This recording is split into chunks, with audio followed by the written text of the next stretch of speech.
गांव के किनारे रामलाल नाम का एक गरीब किसान रहता था। उसकी छोटी सी झोपड़ी और थोड़ी सी जमीन ही उसका सब कुछ था। सुबह सूरज निकलने से पहले ही वह हल लेकर खेत की ओर निकल पड़ता। पसीने से भीगकर वह मिट्टी को जोतता, बैलों को हाँकता और बीज बोता। रामलाल के पास धन नहीं था, पर मेहनत और विश्वास उसकी सबसे बड़ी पूंजी थी। गर्मी की धूप में भी वह रुकता नहीं, बरसात में भीगता, सर्दी में कांपते हुए भी खेत संभालता।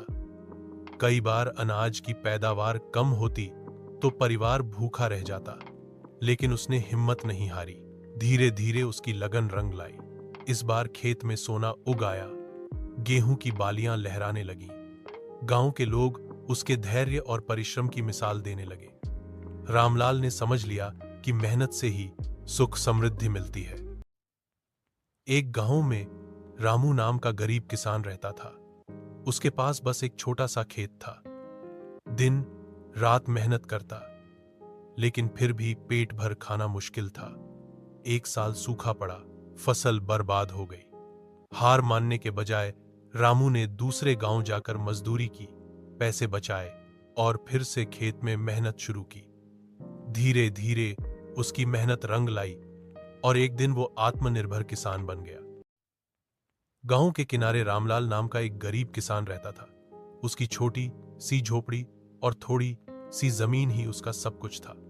सुबह सूरज निकलने से पहले ही वह हल लेकर खेत की ओर निकल पड़ता। पसीने से भीगकर वह मिट्टी को जोतता, बैलों को हाँकता और बीज बोता। रामलाल के पास धन नहीं था, पर मेहनत और विश्वास उसकी सबसे बड़ी पूंजी थी। गर्मी की धूप में भी वह रुकता नहीं, बरसात में भीगता, सर्दी में कांपते हुए भी खेत संभालता। कई बार अनाज की पैदावार कम होती तो परिवार भूखा रह जाता, लेकिन उसने हिम्मत नहीं हारी। धीरे धीरे उसकी लगन रंग लाई। इस बार खेत में सोना उग आया, गेहूं की बालियां लहराने लगी।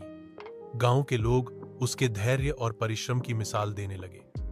रामलाल ने समझ लिया कि मेहनत से ही सुख समृद्धि मिलती है। गांव के किनारे रामलाल नाम का एक गरीब किसान रहता था। उसकी छोटी सी झोपड़ी और थोड़ी सी जमीन ही उसका सब कुछ था। सुबह सूरज निकलने से पहले ही वह हल लेकर खेत की ओर निकल पड़ता। पसीने से भीगकर वह मिट्टी को जोतता, बैलों को हाँकता और बीज बोता। रामलाल के पास धन नहीं था, पर मेहनत और विश्वास उसकी सबसे बड़ी पूंजी थी। गर्मी की धूप में भी वह रुकता नहीं, बरसात में भीगता, सर्दी में कांपते हुए भी खेत संभालता।